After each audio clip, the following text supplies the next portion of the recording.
what we can do is we can see the dysfunctional networks, and we can program those coordinates into this very sophisticated targeting system that we have. It's a computer and these very special cameras, so that when we move the coil over your head, we know exactly where we are because we can see it in the monitors.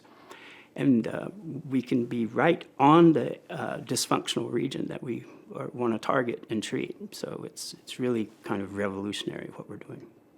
And it's allowed us to treat conditions other than depression, and anxiety and obsessive compulsive disorder. But we've begun to treat traumatic brain injury. We're treating dementia. We're treating stroke victims.